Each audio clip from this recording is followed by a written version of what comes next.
The third perspective.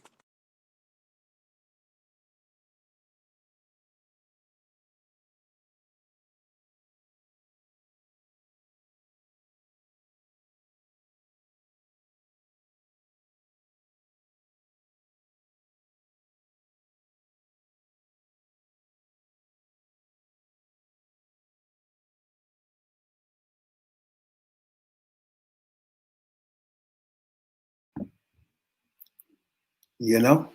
Yeah, nope. Are you ready?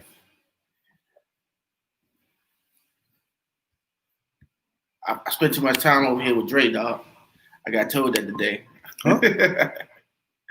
I got now she started tripping. She said, all I do is spend time with Dre on a podcast. Huh? Yeah.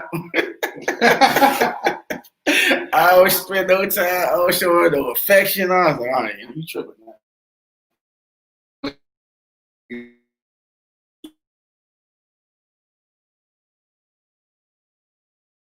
Basically. I was like, hold on, yo, I'm a little sleepy. I got you. I get back. If you up, I got you. Nigga say these little sausage. Nigga watch. I was serious about it too, dog. I was like, you know, you try to get that sleep in, and they just she ain't shut the fuck up. I was like, man. Yeah, you gotta give her some sauce. Talking about her mother told me to call her. Oh shit. Told you you need to call her. Yeah, because she ain't heard from.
The third perspective. King never thought his dream would be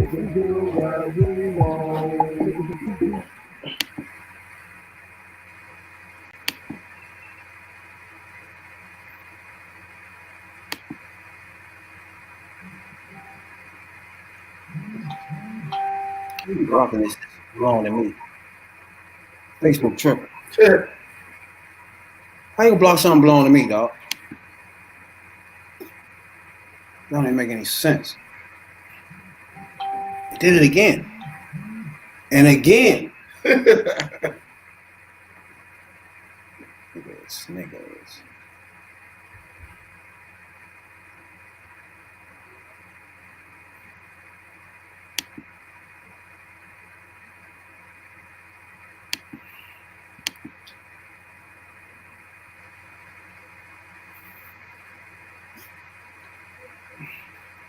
Man, that shit dead. Every time you about to start, everything go dead. You want it all day, dog. You know?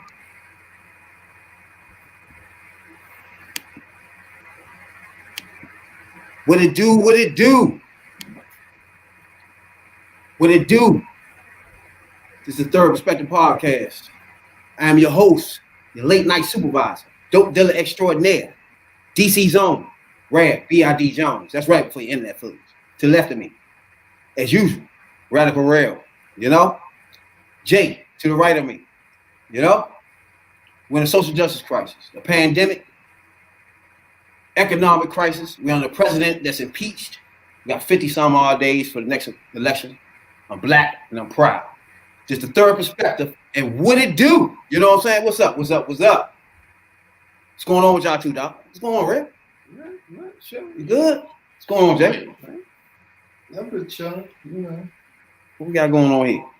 just working, striving, maintaining. Yeah, that's about the only thing you can do in this life. You know what I'm saying? You can do more. You can vote, right? And vote blue, right? Yeah, that'll help. That'll help. You know what I'm saying? That That ain't gonna help. that'll help, Jay. They gave y'all Stellas or Joe Biden. Third Perspective. You catch us on Google Podcasts, Spotify. Appreciate everybody that already downloaded the podcast on Spotify. We just eclipsed 4,000 downloads, and we don't even know what to say no more. You know what I'm saying? I don't even know what to say no more, dog. But 4,000 downloads. Again, shouts out to everybody that downloaded Spotify and Google Podcasts, Apple Podcasts. I appreciate you a whole lot. If you're on YouTube, check us out.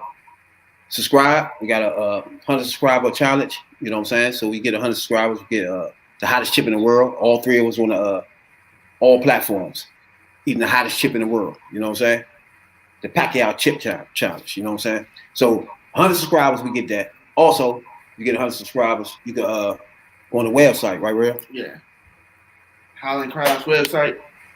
Check them out. They got everything you need. And just about everything you need. We do a lot of customizable things, waist beads, anklets, t-shirts, coffee mugs, drink bottles. I don't know, it's a whole bunch of stuff. Y'all need to check the website out. But yeah, if you follow all three platforms, Rail Media, you know what I'm saying? Rail Gaming 82 at twitchtv.com and Third Perspective Podcast, you'll be entered into the drawing automatically. So if you only follow one, there's one chance. You follow all three, there's three chances. Exactly. And at the same time, you're gonna catch a nigga on fire. You might like that. You know what I'm saying? I don't know about that fire. You know. What's going on with you, Jay? Everything good? What's up, man? Yeah, we're cool. We're cool. What's going on at work? Everything good? Yeah, staying out the way. Most motherfuckers say and shit. Just trying to stay out the system.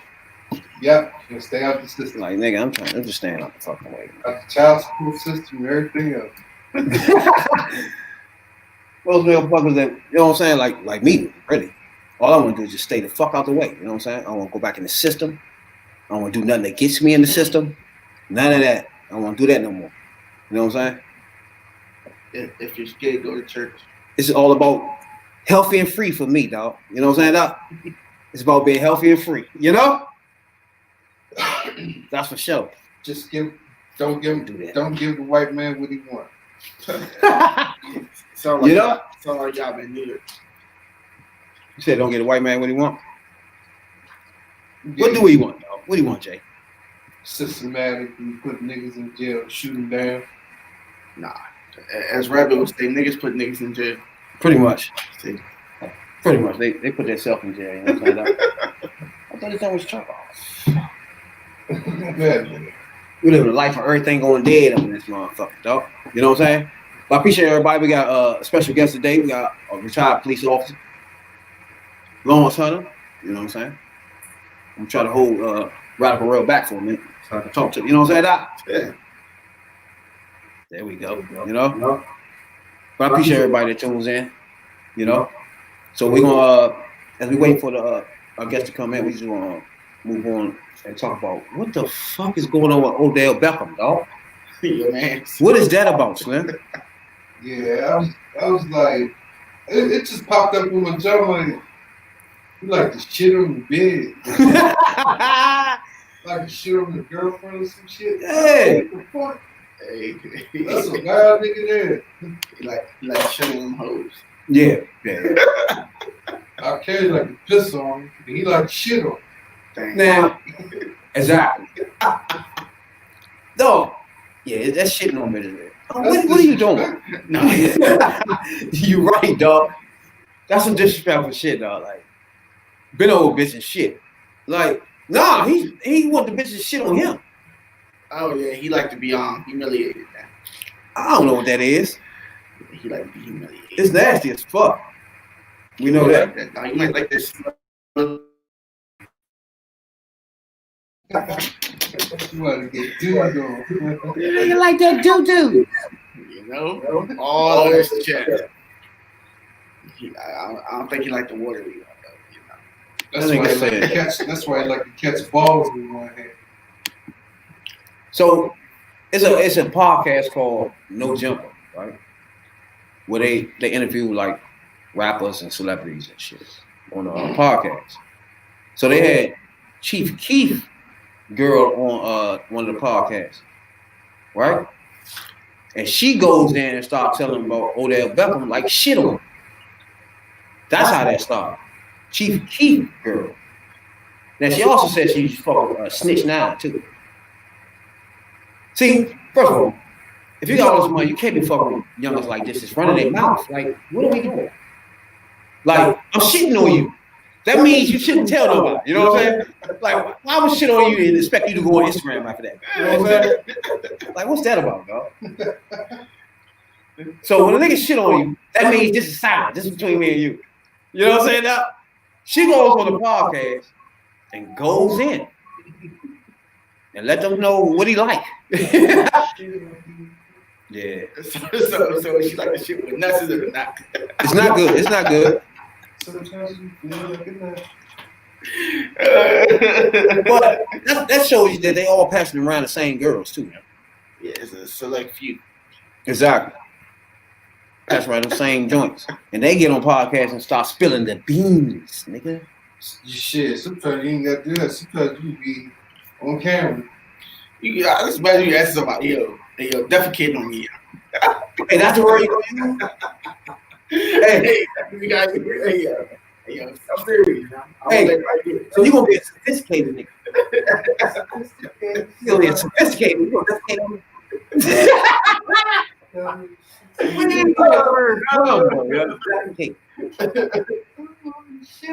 You know?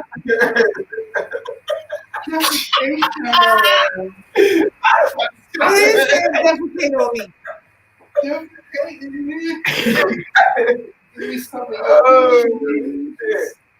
I need some of your feces.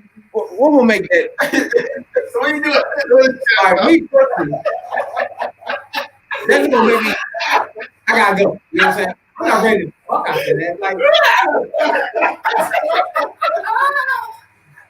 I'm like, no, we're not gonna fuck. You just chill over. Fuck out of here. Ain't no way. You gay, right? Probably don't say that shit over, bro. You gay, yeah. Like, nigga, bitch, you don't get the fuck out of here. In fact, I'm leaving. You can stay in this shit. Hey, with that new kid. I'm leaving. But fucking, that's over. You know what I'm saying? We ain't thinking about fucking no more. That's why they over. Oh shit, that's my like 2 girls, 1 cup. Oh, whatever. Oh yeah, I'm tripping, man. I ain't tripping. That's what that is though. Hey, that's like the feet and the toenails and it's defecate on me, dog. All over. Some of that. Is it on the face, the back, and the neck? When he defecating all in it? That's crazy. That's great. Come to think, he was on a shampoo commercial. Ain't that much cleaning. They say on shampoo commercial. he was on a what was that? Head and Shoulders shampoo commercial. So you gonna put some shit on your head and shoulders? What you gonna do? Rub it all on his face? So I'm gonna play Chief Keef girl, man. First of all, man, this shit is nasty. Defecate. Who is walking around looking for bitches to shit on them, and the bitches do the shit? It's ridiculous. Yo. Then you got R. Kelly. You worry about R. Kelly pissing on bitches. These bitches shitting on niggas. Shitting on niggas. Having what you call it? Defecate. Defecating. Hey, we're gonna get sophisticated with their ass. Hey, baby, turn around and defecate. You know, Some defecation. I'm gonna lay back here. You defecate. She probably turn around like, what the fuck that mean? Take a shit, ho. Take a shit. You know what I'm saying? Give me some of them feces. You know? That word too, feces. That's worse. When you say that, that word right there fucks it up. Like, defecate is more sophisticated for white people. But when you say feces, no, get the fuck up, bitch. You ain't put no feces on me. You know? I'm feces free.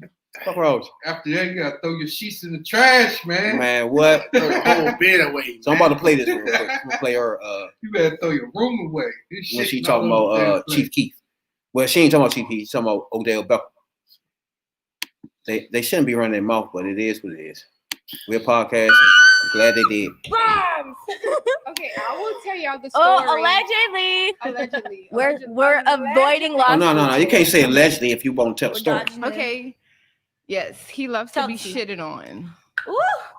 Okay, that was my first time ever. I never You thought. did it? You actually No, did I it? actually couldn't shit. Okay, I couldn't. But you tried. You I hope. don't think I could shit on demand either. What the fuck? I could not do it. You It was- shitting that on was demand? I'm a wild weird. ass. I could do some freak asshole shit. You know Mhm. what I'm saying? Hold, back this up. You Hold. can't The just lady do that to say me like on she spot. could do Like, some freak shit on ass me. shit. now. You know what I'm Okay, he saying? wanted me to come on a plane. And he was like, make sure you don't have any underwear. Don't take a shower for 24 hours. I'm like, damn, what the fuck you on? But he was like, take a picture. This is how I got flown out. He was like, take a picture of me. You shitting. So I was like, all right, fuck. I can do that. Yeah, you can Oh, definitely video, do that. bitch. What you want? I was like, I love you. You did all that while you shitting me out. shitting. So I sent it to him. I got like the next maybe 2 hours I was Wow. in Houston. Was it like a selfie video? How did you do this? I was just I like, need that. bitch, I need bitch, lessons. shitting. Just like I made it sexy as possible. Of course. What you I'm gonna mean? do that. I feel like anything you do Wait, is wait, sexy. let me I pause. just We look got at the it, I get blueprint turned on. here. Fuck it. The exclusive on No Jumper, baby. No jumper. All y'all look like so, rats. Did you hear what she just said though? Can y'all hear that? I heard that nasty shit. Oh my god! And these girls are out here. These are what the girls rappers fucking. These are really. Yeah, hood rats. These are the ones you choose to fuck. That's a roach right there, A roach. Exclusive. How to bag. No self-esteem. Del Beckham. No, not. Love you. Wait. Let me know. She said she took a shit as sexy as she possibly can. Really? You shitting? How could you? How Sex sexy is not that? involved. Nah, As far as I'm concerned. You taking the shit. Don't call me till you're done. you know? Why you shitting? That's not sexual at all. I don't give a fuck what you do on the toilet shitting. That's not sex. That's not sexy. Nothing about that gonna be sexy to me. In fact, call me when you're done. I don't want you coming in the house. I don't want to smell that shit. You know what I'm saying? What's wrong with you?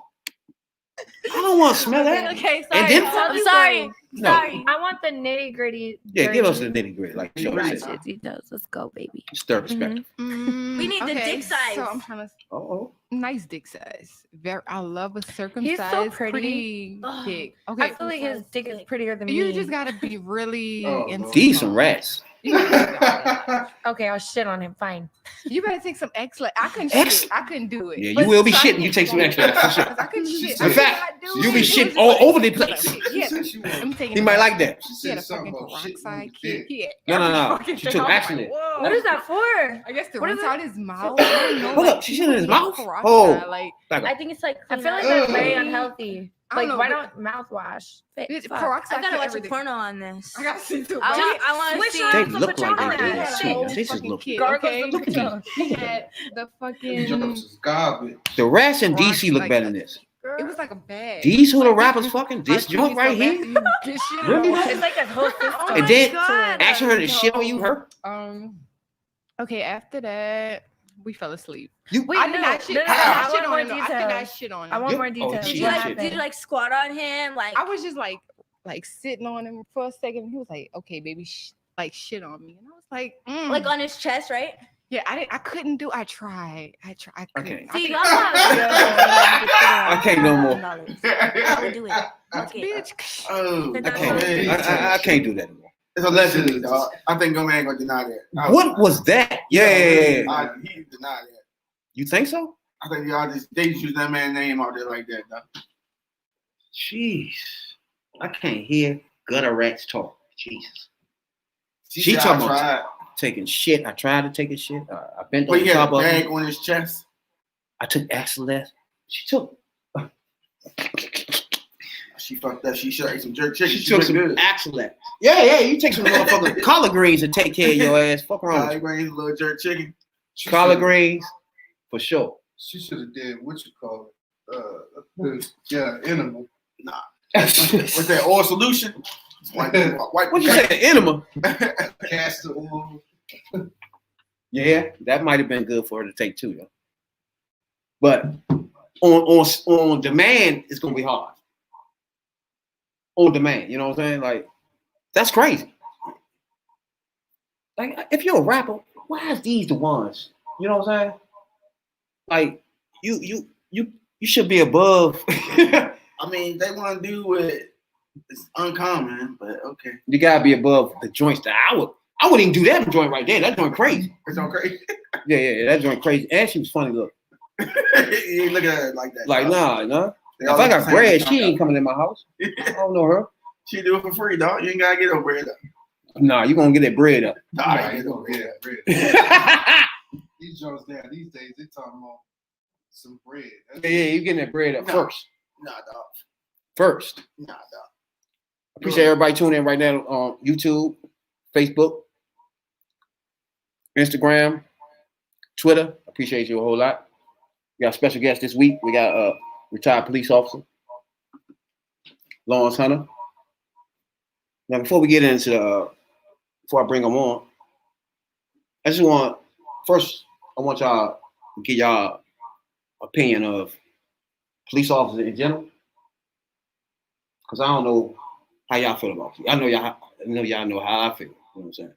But police in general, when they say defund the police and all that, is that something y'all with? Me personally, nah. Because at the end of the day, after it's all said and done, if the police doesn't exist, then martial law will be it. Definitely. The Wild Wild West. Yeah. So okay. So So then after that point, they start kicking doors for free. Yeah, I want to get to that point. where? I'm sorry. Like I said, since a young age, I've been taught by, grandmother, mother, police only have a few good uses. You know what I'm saying? Keep your mouth shut. Don't tell what's going on in the house. Good shit. But my personal opinion, police, some are good. I had a couple friends in school who end up being police. Talk to them and all that. But then some don't want to be service. It's just an easy job to them. And those are the ones I got issue with. You here to protect and serve. That's everybody. You don't get to pick who you can do. And my greatest gripe is they don't hold themselves accountable. Yeah, blue is blue, but at the end of the day, you're human. And ain't no way I could be an African American working in the police department and see some blatant racist shit happen and be cool with it. Now I get it. Yeah, they're going to get backlash and it ain't made for them as a system and two. But then why you a part of this? Why be a part of something you know they doing dumb shit and they not seeking justice? You know what I'm saying? So I see what you're saying when you say. I feel what you're talking about. You can't be any minority pop in a system where they treat others wrong, and you stand by and watch it. Yeah, you don't participate, but you just as guilty. You know it's happening, and just say, "Oh, yeah." That's like saying boys will be boys. Don't work that way. So you just as guilty. Yeah, you ain't doing the dirt, but you witnessing it. You allowing it. You participating in it. You don't get no respect from me. So you think a black police officer is participating in it? If what? They don't stand up for it. When no matter what cop you are in any part of the United States of America, if one bad cop does something wrong, you're supposed to stand up for it. Like, look, we as police don't stand support him. They don't do that. They don't do that in the neighborhood that they're happening. They don't ostracize him then. Well, we stand behind him. He felt the way he felt. Get the fuck out of here, man. Wrong is wrong, man. Blatant is blatant. You murdered that man. I mean, you felt scared. Why you a cop? Okay. I agree with that. Fuck out of here. You beating up people. Watching atrocities happen. Watching crooked motherfuckers getting paid, doing nothing. So, me personally, I never had a conversation with a police officer before, right? So, I just never did. I never talked to a police. If somebody was a police officer and didn't tell me, maybe that happened. You know what I'm saying? But I never had a conversation with a police officer in my life. So this will be the first time, you know? So our first guest on the Third Perspective podcast is retired officer, Captain Lawrence Hunter. He began his law enforcement career in 1995. Retired, I think, 2019, if I'm not mistaken. So I bring him on here so he can make sure the facts are right. You know what I'm saying? Though? But so I just want to make sure all the audience on Facebook, Instagram, Twitter, YouTube, welcome Lawrence Hunter in to the Third Perspective Podcast. What it do? Hey, what man. It do? How you doing, man? Thank you for having me. Appreciate it. I appreciate you stopping past. You know, it's Absolutely. an important topic that the Black culture has been discussing for years, but right now it's at the peak where we have a divide. Really, I think it's a divide in our culture and in the age. The older we are and the younger we are, it's a different attitude and a different perspective on cops. So now, I naturally never talked to cops other than we was in a situation where, you know, those type of situations where we beat up, you know. But other than that, I never had a conversation with a cop before. Right. I don't like police, you know what I'm saying? I'm a dope dealer. I'm a former dope dealer, you know what I'm saying? And now I'm just a business owner, you know. But I respect people that give respect to me, you know what I'm saying? So whether it's a cop or not, I just, in general, respect people that respect me. Now, if you're a cop and don't show any respect, which is 90% of the cops that pull Black people over, there's no respect at all, and they're expecting you to treat them as if they're your father or your grandfather or your mother. Like, you can't say nothing to them, type stuff. Like, and that's the only part of the game I don't like, where police officers think you're not supposed to talk to them at all. So as an officer, when you on your, I know you retired now, I understand that part. But when you was in the beat, was you on in the streets or? Yeah, I did my. Let you introduce yourself and explain your career. Yeah, absolutely. Well, first of all, thanks once again for having me. As you mentioned, I am Lawrence Hunter. I'm a retired police captain from Connecticut. I did 24 years in the department. Like I said, retired at the rank of captain. The majority of the time I was spent in patrol. That means that I was on the beat, you know, either walking the beat or driving around in the cars, answering calls for service, things like that. So I got promoted to sergeant, lieutenant, and then captain. And for a while as captain, I was over our internal affairs division. And so after that stint, I went back to the midnight shift commander, and that is where I retired in February 2019. So you were correct in the date. Yes. Oh, okay. Mm-hmm. So when you retired, was that was you wanted to retire, or it was just time for you to go, or what was that? Well, I did not want to retire. In all actuality, I actually had some medical issues. I ended up having a triple bypass. You know, I had 3 clogged arteries in my heart. So they, you know, they did that. Yeah, well, thanks. So I did the surgery, and it was so much going on with that particular part of my life that, you know, and there were some changes that were coming in the department, and it was obvious that to me that I wasn't going to go any further or any higher. And I don't say that, you know, begrudgingly. It's probably one of the best things that happened. So I said, you know what, I'm still young, and I decided to call it quits. So me, as you know, like I told you, me personally, I would never think about being a police officer, but I want you to take the opportunity to give your pitch for why to be a police officer. Why what made you be a police officer? Yeah, so I kind of I'll answer that first in 2 parts there. First, I mean, I kind of grew up watching cop shows and everything like that. So, I mean, I grew up in the 80s, and you were right. I became a police officer in 1995. So growing up in the 80s, I watched shows like Law and Order. Cops was a really big show. So I watched shows like that. And I did not have any negative interactions with the police. So I'm like, you know what? They made an announcement at my church. I was fairly young, 21 or 21 or something like that. They made an announcement. So I said, you know what? I'll give it a shot. I ended up taking the test, passing, and became a police officer. So that was how I became a police officer. Let me really dive into why people should become police officers. I understand that we are in a very difficult time right now. Relations are probably at an all-time low since the 1960s, maybe even lower than that, in all honesty. I think there's a lot that's brewing.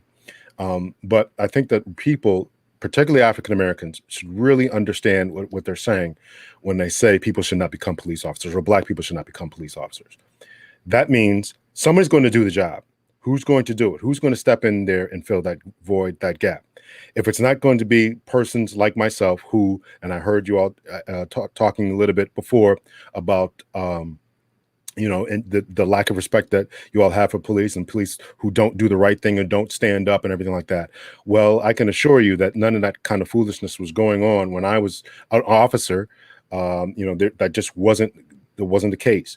As I moved up the ranks, become a sergeant, lieutenant, captain, I have a bigger and larger platform and larger say and what does what, who does what, where they go, where they're assigned, and how they talk to people, and I investigate their calls, sign off on their reports. So I would make my pitch and say, you need more officers like myself who are dedicated to justice, seeing our community do well, dedicated to uplift. Not only was I a police officer, but I coached in our police activity league. So I was active in the community. And so I think that you need people. I'll say it and I'll stress it again. You need people who are going to have that mindset and say, you know what, we cannot allow these other people who don't understand us to police our communities. We need people who look like us, who understand us, and who are sensitive to our needs to police our communities. And again, if we don't do it, then we are setting ourselves up for failure and setting ourselves up for worse worse problems. And I'll finish off with this. Not only must we take the test, become police officers, but I believe one of the gentlemen said that we're not doing anything. People just want it for easy ride, for easy paycheck. I agree with that. You see all kinds of different people. You have to move up the ranks. Like I said, I became a sergeant, a lieutenant, a captain, become a deputy chief, become the chief of police. The doors are open. We see all these different chiefs in all these different towns and all these different places all across America. They're sitting on the boards. You have to move up the ranks, and you have to be a change maker. And that you, as a podcast host, that's what you're trying to do. You're trying to be change makers, try to be influencers. I'm doing the same thing with my podcast. I'm trying to be a change maker, be an influencer, get people to step up and step out. That sounds good. Jay, Rev, y'all want to step in? You briefly mentioned that you were a part of IA. Mm-hmm. Normally, that's IA is the one that goes after the in-house. Like you get on other cops, right? Like your investigating group. That's correct. Yes. So I can't think that you will be much likely once you're seeking other officers who doing wrong. Well, that's a really good question, really good point. So, internal affairs is the division that investigates all the police officers, and you really have to have a good department. And I brag about my department. Matter of fact, I had a former chief call me up and said, "Listen, stop bragging about us. We had our problems." And I said to him, "Listen, it's the fact that we had problems and we dealt with the problems. We didn't sweep things under the rug. We confronted those issues. We put things in the paper. We called the paper up before they, found out about things." I attribute that to our current mayor today, who was the former chief of police. His name is Neil O'Leary, who was very much very proactive as far as getting bad officers off the street and embarrassing the Waterbury Police Department. And then he set a tone, he set a culture, which was followed up in the chief who called me, and was followed up in the current chief that is there right now. So once I sat in IA, it was understood that, listen, we're going to do what we have to do. And we fired officers, we suspended officers during my short time in IA. And even before I got to IA, we suspended officers, we fired officers. I personally wrote people up, and I personally submitted reports that caused officers to lose their jobs. I've done a number of times. So my chair keeps falling down here. So I understand what you're saying, and I understand that police officers really have a bad reputation for internal affairs departments who don't do their job, who are good old boys. But I have to really brag once again on my department because we said we're not going to have that. We're not going to be embarrassed, have our names in the paper for foolishness. Now, we had our names in the paper, but it's because we got out in front of things and because we did not allow things to fester, sweep things under the rug, allow corruption to run rampant and everything like that. So that sounds good. Well, Connecticut is not a heavily Black population there, right? Well, I think Connecticut gets a bad reputation a lot of times. Waterbury, Connecticut is as far as minority population. I had a friend who went away to the military, and when he went to the military, they said to him, ain't no Black people in Connecticut. He's like, what are you talking about? I'm from Connecticut. He's like, well, yeah, you left. So New Haven, Connecticut, Waterbury, Connecticut, Danbury, Connecticut, Hartford, Connecticut, Bridgeport, Connecticut. Hartford has got the largest population of Black people. Right? What's that? Hartford is the largest population there. I want to say Bridgeport, but I'm not sure percentage wise. But Bridgeport is actually the largest city. People think it's Hartford, but it's actually, as far as population, it's actually Bridgeport. And then Hartford, then once again, Waterbury, Stamford. These are all really large cities, and large for Connecticut. 100,000, 115. I think Bridgeport has 150 or 160,000 people. So it's and then of course there's a large African American as well as Hispanic population there. So we're also, an hour and a half from New York City. I get a lot of the problems that come down from New York City and Waterbury I'm talking about, and also 2 hours from Boston. So we're right in the middle between Boston and New York. So we see all the different problems, and we have a large population. So when people think about Connecticut, these ritzy towns like Groton or Mystic or Greenwich, those places are largely white. But believe me, there's a lot of Black people living in Connecticut. Hey, so y'all ain't have any like police shootings, deaths? Yeah. So we just had one, I think, last summer. There was one in Wethersfield. There was one back to back. One in Wethersfield. There was another one that was in I think there was a state police chase, ended up in a shootout. I forget the town that was. I think they ended up in Wallingford, Connecticut. There was another one with New Haven. Yeah, I think so. Yeah. There was one.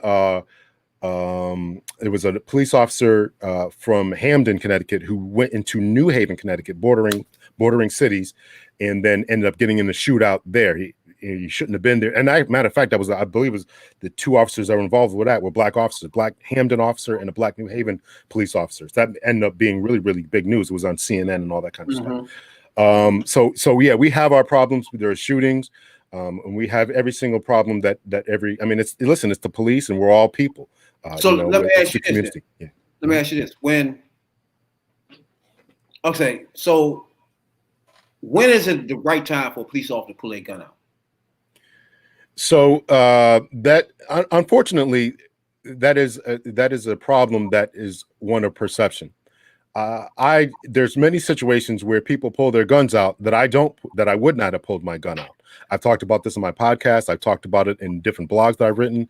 And so, I think that there is a scariness that's going on, a scaredness that's going on with officers. And I attribute that to lack of training or lack of effective training that is not taking hold, where officers are going to the gun before they try their taser, before they try the baton, before they try to talk and de-escalate. They're automatically going to the gun. There's probably a lot of reasons behind that, but that becomes part of the problem. Now, do you think this varies from state to state? Because here in DC, the guns come out immediately. So I do think it varies state to state. I think that there's overarching court rulings about when police officers can use force and use deadly force, and so that becomes so wide. And then not only is there overarching court cases, but then you get to these different states who have different prosecutors, different jurisdictions, and the way that they interpret these laws and different court rulings, and so that becomes a problem. So I think that's a huge problem, because here in Connecticut, the way that I think, I would not pull my gun in a situation. But now I go to Tennessee. I'm just kind of throwing that out there. Any state, Arkansas, Tennessee, Montana, doesn't really matter, and they have a different set of rules, regulations, how they interpret things, and I could have a gun drawn on me, and I think that's scary. People don't know I'm a cop, right? right? I've got this Detroit hat on. I got a beard now. You know, people may not know that I'm a retired police officer. So I understand the fear that people have, and I wish that we could and should, as a society, demand that our legislature members would hone in and really kind of isolate when officers can and cannot pull their weapon. Unfortunately, the events in the field, in the street, happen so fast and so rapid that the officers pull their guns because they don't want to be scared, because they don't want to be hurt, injured, fired at, or mistaken, right? And there's a mindset that this guy's got something in his hand. He's not listening to my demands. He's running around the car and going to get in the car, as we saw with the Jacobs case. And so the officers think, I got to do something. What do I do? Right? Well, we have to think de-escalation. Maybe we should tackle this guy before I know I can see his hands. Maybe I should tackle him now before he actually gets into the car, instead of just doing it. And I understand there was a fight before and they couldn't control him and all this kind of stuff. So it becomes very difficult to answer that type of question as when the officers can. And I am also frustrated by that as well. Real? Yeah, I had chime in real quick. I mean, I'm hearing you and I'm following you, but when you said more Black people need to want to join, I think that's a part of the solution, but the other is for them not to be trained to fear us. So I'll ask you this. How do you approach a Caucasian person as to well African American or Hispanic person? Because it feels like to me they already on guard and when they see us, compared to a Caucasian person who could do the same thing, run to the car, but won't get shot. They will think to solve it differently than they would African American, and that's the common trend. And that needs to be addressed more, not just who joins. They need to be trained better to know that this Black man is not going to only hurt you. He's going to hurt you just as much as this Caucasian man is. And all I see is we're the greatest threat ever. But this Caucasian person who's going to do the same thing, because a criminal is a criminal. Color shouldn't matter, but it don't work that way. And that's my greatest disagreement with police officers. They don't see the crime or the criminal. They just see the color. So I'm already on guard. I'm already got my hand on my pistol as soon as I walk up to the car. So if I say, hi, officer, what you pull me over for? He already, give me this, give me this. He's already blocking the man. As to a Caucasian who could be a governor, aide, or something like that to get his job snatched, he will not do that. And that needs to be addressed United States wide, because it ain't just that city, that state. It's all of them do that the same way.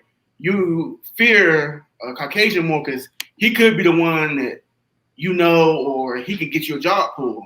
As to African American, you devalue our life, and that's my whole point I'm trying to make. But I just want to hear your solution to that, if you understand how I place the question for you. Yeah. No, I understand. So there's a different tiers to that particular point.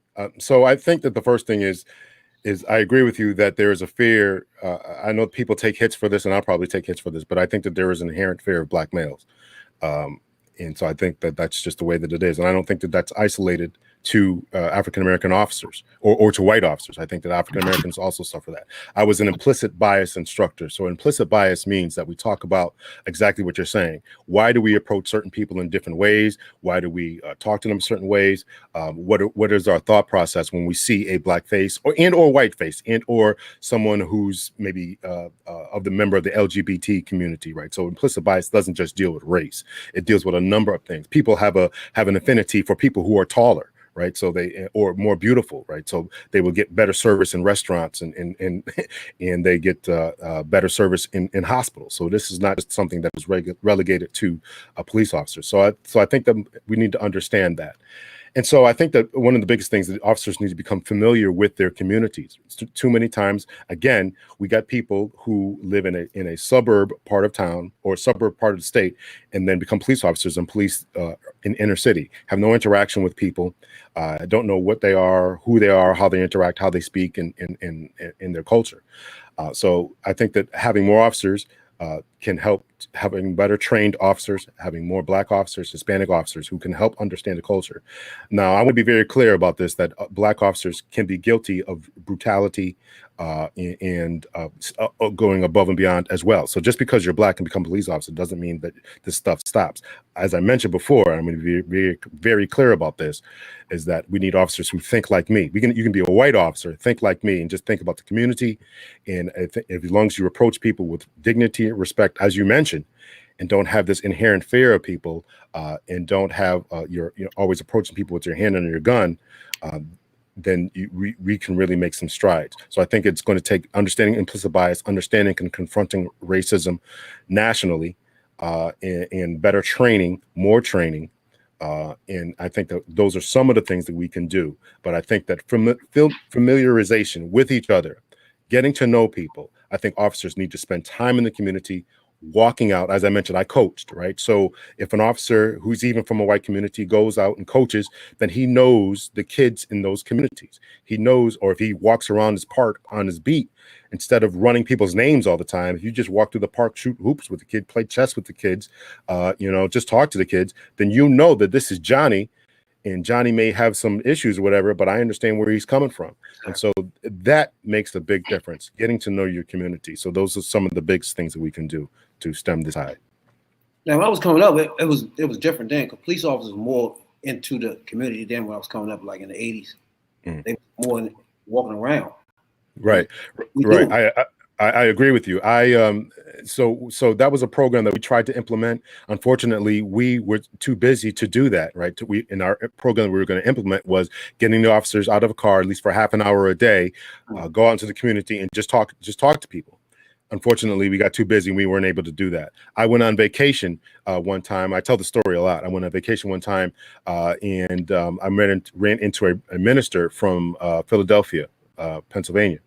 And so he was talking to me and said to me exactly what you said. He missed the days and times when officers were walking around on the beat because they knew the people. And so I said, listen, I understand. And this is a problem. I think that along those lines, in order to get people, officers back out to the street, what we should do is what is being proposed, and that is some form of defunding. Now, let me explain that before people think I just want to defund the police. I don't want to defund the police. I want to, but I think that there's some merit to what people are saying. The police officers are overtaxed. Police officers are responding to things that they don't have to respond to. Police, mental health crises, homeless persons, things like that. If we scale back on the things that police officers are responding to and send social workers, then we can have the police officers get back out into the community and interact with people and focus on law enforcement. A domestic violence call. In Connecticut, I don't know if this goes on in other states, but our domestic violence procedures became so long and so convoluted. So somebody gets a domestic violence complaint, and let's just say the man was beating up the woman and then the man took off. Well, now the procedures that we had to follow was, okay, well, we had to have the woman fill out paperwork, ask them these specific questions. It was called a lethality assessment. How dangerous is this situation that you're in? Do we need to get you sheltered? Do we need to get you placed somewhere else? So that's taking time away from actually looking for the guy. We got to ask this lady this question. And then the next thing was we had to make a phone call to a particular hotline, had the woman get on the phone, talk to these people, and that's more time that the officer is dealing. Now, I'm not saying none of this is important. I'm not trying to diminish the role of law enforcement in dealing with domestic violence. Domestic violence is obviously very important, but I've just illustrated the time that the officer is not looking for this particular person who just beat this woman up, and he's not getting back out and patrolling and doing his business. So I think that maybe if the officer responds, starts this, and he does his criminal investigation, have a counselor come in and take care of the rest of that. Now, that was going to call for counselors to be working 24 hours a day because, you can't wait till 2 a.m. You got to have a counselor on staff. So these are things that people need to work out. And this is what they're saying when they say defund the police. Take that away from the police and then pay counselors to do those types of things that I just laid out. So I think that those types of things would get officers back out into the street. So that's a different way to use the word defund. Yeah. Well, I just want people to understand that people aren't just saying, just the Stop New York paying. City has $1 billion, $6 billion, cut it in half. Well, that's good. That's nonsensical. Yeah. So let's focus on other things. Let's put it towards other things. That's what they mean, and that's what I interpret when I hear defund the police. Jay? Yeah. My thing is, okay, what about if, go to the community, something go down. Depending what happens, you use a specific type of force towards a problem, right? Like if it's like a taser problem, tase the person. If it's a shooting problem, shoot them in the limbs.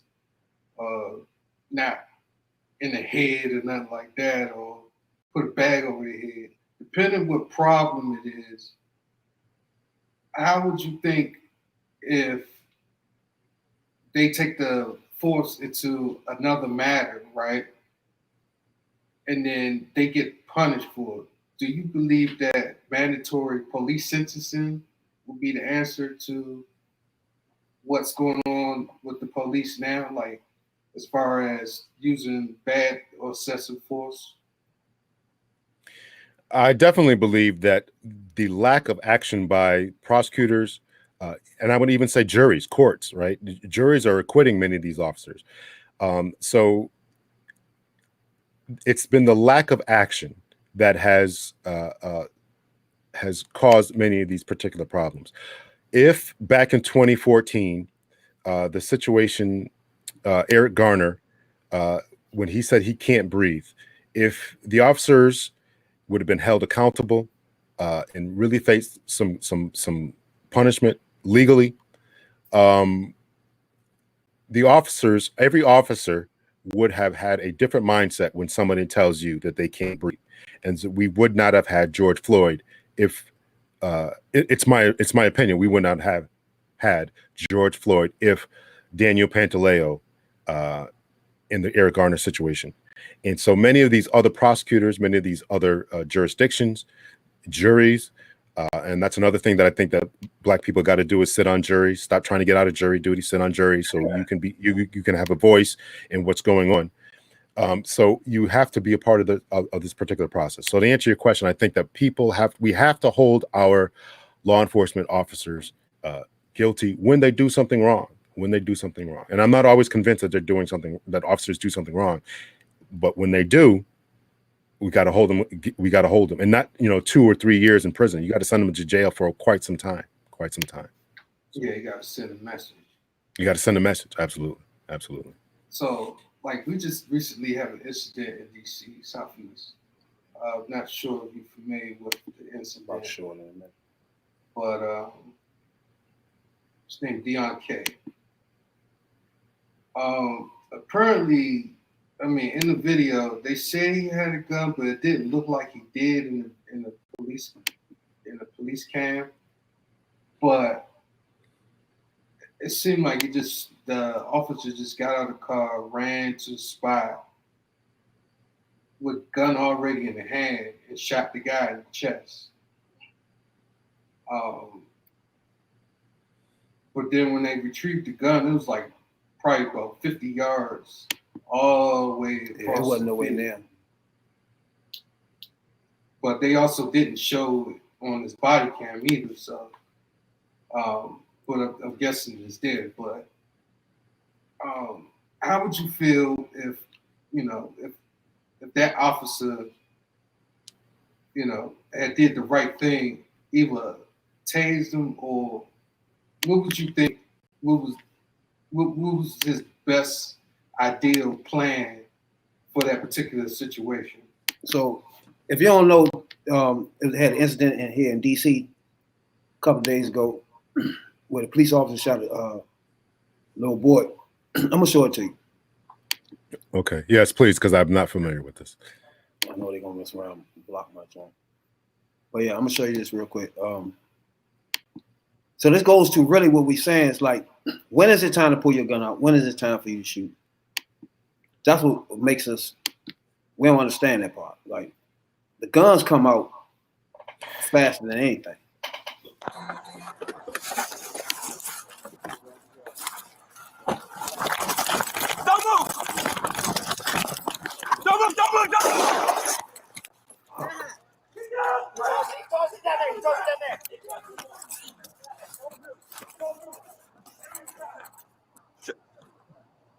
Hey, shots fired. Shots fired.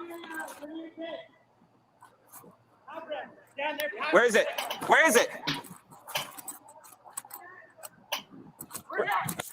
I don't know. I'm looking for the gun. He's up there. I did.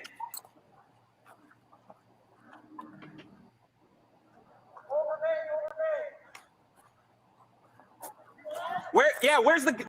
Hey.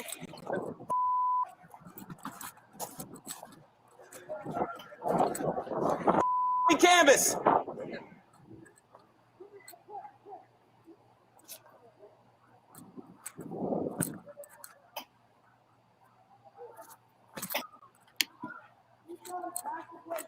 Where? Where? Down this way?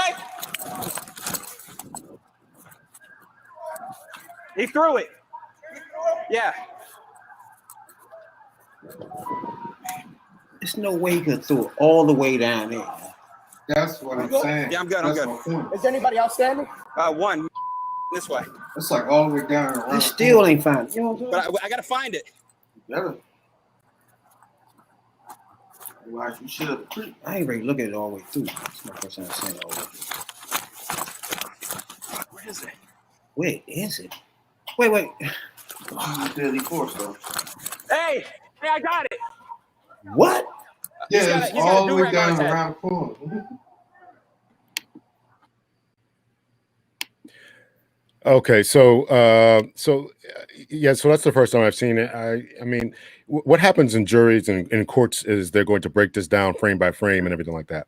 So I don't know, and maybe you all know the dispatch call. So things that are happening before the radio. What was the radio call? I'm assuming that they were dispatched. And what happens when the radio call comes in is you get prepared to meet whatever challenges are ahead of you. So if you get a call about somebody waving a gun or shooting in an area like that, then you're going to go in prepared. And so I don't have a problem with that. And you know, you want to get to the scene.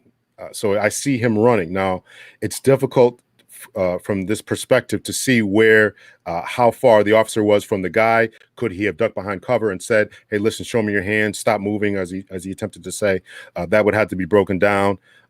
So to answer your question, when is it okay to pull your gun? Well, I'm going to pull if I get a call that there's shots fired. Once again, I don't know what was going on in that particular dispatch call, but if I get a call that shots fired and the guy's wearing a white t-shirt and blue jeans, I think that's what the guy's wearing. I'm going to have my gun out. Okay. You know, but I may not press the issue. Again, this comes down to, and I hate to give, you know, willy-nilly answers, but I may react in a different way than someone else. I may not press the issue. Okay, somebody's running around here. Let's find this person, right? It's daylight. Let's use it. Let's use tactics to our advantage. Let's try to surround this guy, set up a perimeter, and just try to flush him out. Depending on the call and the situation, right? So that would be a different procedure than an active shooter, someone who's in a school shooting up a school. You want to get in there and get to them. So in this particular situation, I don't hear any shots when I get out of the car. I'm listening for shots. Okay, you know, but again, I don't. We got to wait and see all that's going to happen. So I hate to give willy-nilly answers. I know that a lot of times people officers in these positions try to straddle the fence, but I don't know what happened before the call. It's difficult to see what's going on in that particular camera angle. I would assume that they would get other person's body camera footage, maybe even video cameras from the complex there. So all that has to be taken into consideration. It was immediate run towards him. Right. And then I have a problem with that. Listen, I have a problem. I'm going to be honest with you. I have a problem with that. I don't think it's always necessary to press the issue. Once again, depending on the call that's coming in, we've got a party running with a gun through a apartment complex. Okay, well let's get out. Let's try to maneuver. When was the last place he was seen? Let's not push the issue, right? Because I could come around a corner and I could get shot because I don't see him. So I'm not going to push the issue because of my own safety and because of his safety, right? You know, so different officers would approach this differently. Again, this comes down to tactics. This comes down to training. I was not a firearms instructor, but I was a use of force instructor, a defensive tactics instructor. So I would have told people, let's slow it down. Let's work methodically. Let's get this guy. But I don't also want to say that this officer was immediately wrong. So I know it's kind of a hedge in your bet kind of answer, but that's the best I can do. I mean, my thesis is they get out the car with a whole lot of adrenaline flowing already. Absolutely. Absolutely. And I think that that's right. And I think that that's good. It is a situation. It's a fight or flight situation. You are there. We have been called to protect. You don't expect people to get out the car, start yawning and stretching and stuff. Listen, we want them to get there. We pay these people to go there, get this job done, to go into situations. Police officers are running into a situation that everybody else is running away from. So keep that in mind. So your adrenaline is flowing, and it's good that it flows, and it's going to help you to focus on what's going on. So I don't have a problem with that. I do understand that sitting here in a nice studio in your homes or wherever, that it may present a problem as we look back on it and say, why didn't they do this? Why didn't they do that? Hindsight is always 20/20, right? Monday morning quarterbacks always make the best decisions. But to get out of the car, listen, I sat in the job for 24 years. My heart thumped when I heard these calls, when we had dead babies, when we had car accidents, when we had shootings. I was right before I retired, I had a shootout that was going on right in front of me. I was a blacked out car. Nobody knew I was the police captain, and they're shooting right over me. I'm like, what the hell? Yeah. So these things happen, and my adrenaline flows. And so when these calls come in on the radio, your adrenaline starts flowing because your body is preparing you for what we call fight or flight. And so we're paying them to go into it. We're not paying cops to run away or take their time in getting there. We want them to get there and deal with the situation. Well, back to what you said a little bit earlier, and to us getting more involved into the system. And I've learned this lately. The more you read into it and start to really discover how it works, the angrier it's going to make a person of color feel and minority feel, because you realize how much power the cops really have. Like Rabbit was educating me, y'all union, and they was y'all to use it to y'all advantage so well that even if you're caught wrong, it's something in there that can magically get you out of it to where they can't convict you, even if they know you blatantly wrong. And that's frustrating for me, because as Rabbit said, he been educating me on the union a lot lately, and I didn't know y'all union was this powerful. And some of that has to be scaled back. Some of this you guys can manipulate shouldn't be that way. You serve, and I know it sucks sometimes to serve, and you don't get the appreciation you does, but it is a choice. And I feel the people who are choosing to do this, they want applause for it. They want to be appreciated more. We get that. Sometimes we don't, but you got to understand, we're ordinary people, and we do ordinary jobs as well. And we don't get appreciated for our job. We go to work. We lunch pail people. That's what police are. But I think they don't want to serve as much. But I didn't know your union was that powerful to where it can really get you out of a lot of crap. And again, the more I learn about the system, and I've been learning a lot about it lately because we do a very range of topics on our podcast. So as Rabbit said, I'm trying to get more educated with it. I'm angry. I read what another person and another race can get away with, and we can't. It's frustrating. And I'm telling you, if people really look into it, go do your history, look into it, and all the stuff that's been getting washed under the rug and pushed to the side and not convicted on, you're going to be outrageous. And that's where the anger is coming from. I don't want you to think I'm angry at all police, because you have really enlightened me with this topic today. But the system itself is my problem. And that really needs to be addressed, because it wasn't made for us, and it is showing. It's doing what it's supposed to do. It's just not meant to protect us. Well, I think that your point is well taken about the unions. People have been addressing that for quite some time, that power needs to be taken away from the unions. Contracts need to be opened up, and all that. We used to joke about that all the time as an officer, right? We would say that our union is protecting people who are complete idiots, who are embarrassing our department. We good officers understand that. There's officers, as you mentioned, there's slugs who don't do anything, and they get written up. When I was a sergeant, lieutenant, I write them up for whatever, and the union's backing them, right? So this, this is crazy, right? And this taints all officers, right? So we try to do something about that. So unions are a problem. And I don't want the unions to go away. But I think that their power needs to be taken away. They need to fight for the things that are truly worth fighting for. What that means, what that can be, I don't know. I think the unions are good. I wish that unions were stronger in other industries, right? When I was a young kid, I worked at the Stop and Shop, and I can remember, we almost did a strike. Because our union wasn't, and I'm like, listen, I want to get paid. I was like a 16-year-old kid. I'm like, listen, I want to get paid. I want to go to work and buy some clothes for school. What are you talking about? So I think that other unions need to be strong. I believe in the strength of numbers and strength of union over corporate interests and all that. But in police world, it is a very strong union. And so I hear you on that. I really do. How you feel about the George Floyd bill? The George Floyd what? The George Floyd bill. Bill? Okay, so enlighten me about that. Some of the bills, the police brutality bill, they haven't been passed. Yeah. So I think that I like some of the measures that they're talking about, right? They want to defund the police or strip down the police in Minneapolis and banning chokeholds and a lot of things. The immunity police officers have. Yeah. Well, here's the thing about qualified immunity. It's really available to all public, employees, right? So if you're a teacher and you do something, not just if you strike a student, but if you do something, you can have some kind of qualified immunity. So I think that we can get to where we want to get to. We can have fairness, impartiality. We can get police officers to be good without stripping away everything that police officers can do. Now, they tried to do something in Congress, the representative or the state Senate or the senator, U.S. Senator Tim Scott from South Carolina tried to write a bill. It didn't go through.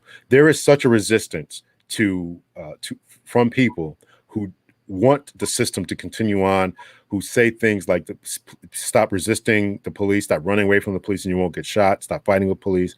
That segment is so strong. Right. That segment in there is so strong. But the other thing is you got to understand that a lot of white people are being killed as well. I mean, more white people get killed. That's the thing that people don't understand. So we got to address this to help them as well, right? So if police are overstepping their bounds, they're overstepping their bounds, whether it's white, black, Hispanic, Asian, they're overstepping their bounds. If there's police corruption in an organization, it's police corruption. It's going to hurt every single person. So that has to be looked at from the public as well. So. What? Anything y'all want to say? Go ahead. So back what you just now said about organization within an organization, basically, do you feel as though it's like a lot of them, like quote unquote underground KKK members, or? Yeah, that's a good question. I actually have someone coming up on my podcast. He's going to talk about that. I'm really looking forward to that episode. So we don't know how many there are. We do know that is a problem. It was told to us by the FBI 2006, 2015, I want to say, or 2011, either 2011 or 2015. There was another memo by the Department of Homeland Security. They talked about the same thing, white supremacists infiltrating law enforcement in the military, right? So that's another reason. When I hear people say that black people shouldn't join the military or that black people shouldn't join the police, then you're leaving the door open for white supremacists to do this. And they're doing it because they want access to information, access to weapons, access to training. Mm-hmm. Training. So listen, I'm going to step out on a limb here. We can't allow white supremacists to have all this training.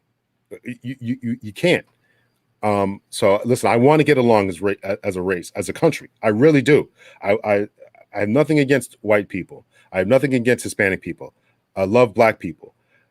But we got to protect ourselves, and we cannot allow other people to stack up on all this training and we have nothing, to get all this information and we have nothing. So we got to be able to protect ourselves.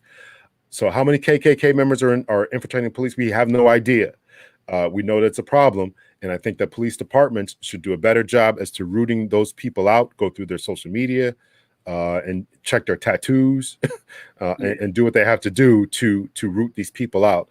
Because it's a problem. And I would say any supremacists. I'm not just going to say KKK members. I'm going to be honest. I don't want a black supremacist going in there hating white people to become a cop either. I don't want that either, right? Because that you're there to serve and protect and do your job fairly and efficiently. So we can't replace one problem with another problem. So let's all get along. Let's all love each other. Let's really try to be a country that's united. I know it's a long way off, but you make a good point with the training and all the technical things they've learning. And they're saying on their website. They say on their website, this is why we want to join. And black people are going to sit back and say, I'm going to allow these people to have it. I'm not going to do it. Nah. Listen, I want to be very clear what I'm saying. I want anybody to take this off and say, join the police just because you want to, start a race war or whatever. I'm saying to join for the right reason, to have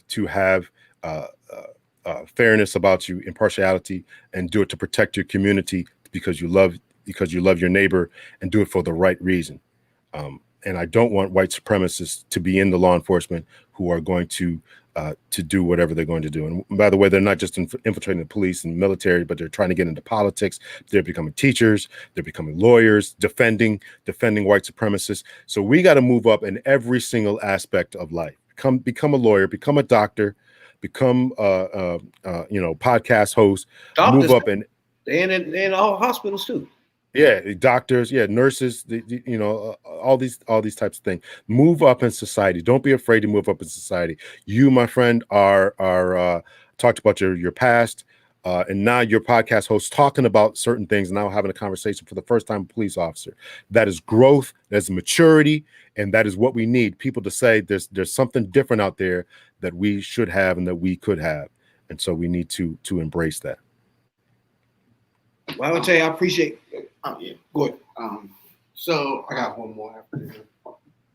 One last one. I hear where you're coming from, but I feel as though some of this the federal government can shut down. If they can destroy the Black Panthers Party, they can destroy the KKK. And my fault, what I feel is though they don't want to. They don't see white supremacy as a problem, and that's my issue. You know what I'm saying? And I 100% agree with you. They should have done these things. Like I said, the FBI told us this in 2006. They told us again. DHS told us this in 2011 or 2015, whenever that memo came out. And this has been going. Last year, I believe it was, they had 2 hearings on white supremacists, the rise of white supremacists. The greatest terrorist threat that this country faces is not from Middle Eastern persons. It's from white, homegrown domestic terrorists who shot up the Pittsburgh synagogue, Texas, the church in South Carolina. It is white, homegrown, and they should crack down. There's no doubt about that. No doubt about it. And I don't have an answer for you. And they refused. They had 2 hearings about it, and they had black people in those hearings saying this is not a problem. This is not a big problem. Yeah. What? That'd be yeah. They couldn't have no brothers up in there. Yeah. It was actually a sister. It was actually a sister. Candace Owens. I think it was Candace Owens. I try not to give her any shine or say her name, but it was her. Those are people right there. They find those certain people they have in their pocket and stick them in there. Yeah. Two hearings about this. It's a problem that is not being addressed. And you're absolutely right. They could crack down on the Black Panthers. They did it before. They can do it right now. They can do it. Yeah. It's just no manifested ever since around the time Obama was in it, it got to its peak. It was rising. When Obama got in there, it was rising. Obama, they went from around 600 different groups to over 1,000. After the election of Donald Trump, it has skyrocketed even more. And now look at what's going on. We have Antifa attacking Trump members, and Trump attacking Black Lives Matter. It's a mess. It's a mess. Yeah, it's a mess. And so this is a problem. And I don't know how much you guys listen to politics, but there was a guy, the General Mad Dog Maddox, I think Mattis, General Mad Dog Mattis. He said this president doesn't even try to bring the country together. I thought the way that he said it was so right. He's not even trying to get people to calm down and relax and go home and let's love our neighbors and let's talk. And he's not even trying to do that. He can't win. Yeah. So Obama, the election of Obama started this racial stuff, but understand it was always underneath the surface. Yeah, it was always here. Yeah. It was always underneath the surface. So when Obama gets in office, it's like, okay, we got to do something about this because these people are going to try to take over. Trump gets in office with all of his rhetoric, and now we've been sitting in the house since March with this COVID and watching riots in the street. It's been the craziest year of my 47 years of life. And that's one thing. It has been crazy. It's been a crazy 2020. So it's safe to say that you're not a Trump supporter. It's safe to say that. I consider myself. Listen, I consider myself independent. I don't agree with everything the liberals say, the Democrats, and I don't agree with everything that the Republicans say. So, I agree with you. Yeah. Independent have their own vision of things. I don't think I ever agree with Republicans, so I don't know. They never said anything I agree with ever. So, but I do appreciate you, man, Captain Hunter, coming in here on this podcast. Got one more question. One joint. Go ahead, Jay. All right. How did you feel? All right. Overall, how would you feel about? All right, we had a few months ago. Came out South Carolina once again. South Carolina. You have a police officer that had his rhetoric that was in his cop car. So they did an audit on his audio in his cop car, and it came out that he was like, he was going to grab him a rifle and shoot up some black folks and start a civil war too. Dang. Yeah, that's what he said. Yeah. I feel good. Okay, I'm sorry. I didn't mean to cut you off. I feel good that a white female sergeant, if I understand, did her job, number one, and number two, but did her job by doing the audit, checking his body camera, and I feel good that the department did something about it. That's what I feel good about that. I've obviously, this guy doesn't deserve to be a police officer, but in this particular instance that you're talking about, the system worked. The sergeant did her job, and then she reported him and got him out of there. So we all should feel good about that this white female officer did her job, and the department took action. And hopefully other officers will understand that. And I don't want to drive this stuff underground as we talked about. I don't want officers not to make these comments when they're sitting in their cruisers or wait till they go home or set up fake Instagram profiles and Facebook profiles and then do this stuff. I don't want them to do that. I want them to really get to know Black people. I really want them to get to know immigrant people or anyone. I want them to get to know people and understand and not be moved by their emotions and get to know us. We get to know them. So just like you're talking to me, you get to know police officers and say, hey, listen, that Captain Hunter, he wasn't such a jerk. Maybe there are police officers who can do this. Right. I hope that's what the conversation you would say. Right. So that is something that we need to build towards, that we need to work towards. And us being at each other's throat is not going to get us anywhere. It's going to get us further and further away from people. We're going to hate people. We're going to not want to deal with those type of people. We're going to say, F it, I'm not going to talk to any more white people. Well, all white people don't think like that. All white people don't have that mindset. And so we need to keep that in mind and be open-minded to engaging with those people, talk to those people, listen to those people, and hopefully we can change their minds. They can change our minds. We can have a conversation. We can sit with each other and just love each other. I went to a football game one time. This white guy I was sitting next to was getting on my nerves because he was so nice. He kept wanting to buy me beer. I'm like, listen, I'm not buying But he was so nice. But he was so nice. So us talking, we sat through the whole game and we had a nice conversation just talking. When he wasn't trying to get me drunk. So we can do this. We can do this, man. We really can do this. But we can't.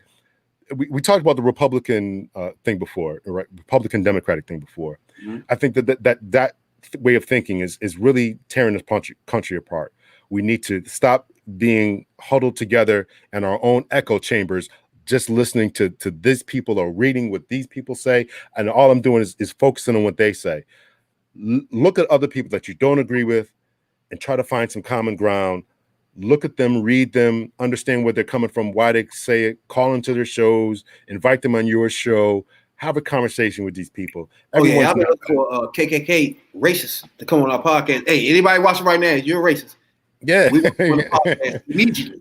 Yeah. Let's have it out, man. There's a brother I have on, and maybe you can have him on your podcast too. His name is Daryl Davis. This brother, black brother, musician, has been to, and if you invite him, he'll definitely come. Daryl Davis. He's been to Klan rallies. He's been to cross burnings. Black brother. He's on CNN. He's been on yeah.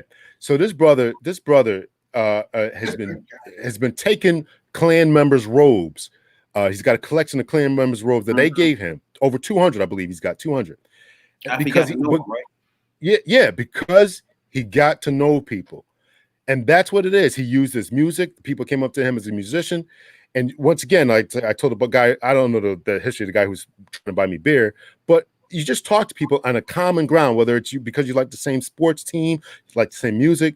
We're all people. And if you get to know people, we won't have this problem, and that's the problem, man. So Daryl Davis, reach out to him. He's a good brother, and he can give us the secrets about how to reach people who don't see the same thing as us. So I hope that was a long-winded kind of answer, but I feel good that the system worked in that case in South Carolina. I feel good about that. Bro? Oh, yeah. Just a random question for me. So you seem like you well thought out and well planned. So I'm gonna throw you random to you. Okay. You're the acting police chief in Chicago. How would you deal with that situation out there? If the police stop me in Chicago? No, I said you're the acting police chief in Chicago as of right now. How would you de-escalate that situation that's out there? Yeah, Chicago's unfortunately had a problem. So if I'm the acting chief, I would go to the union, I would go to the community, I would go to the preachers out there. I would talk to every single roll call, every single member of my department collectively.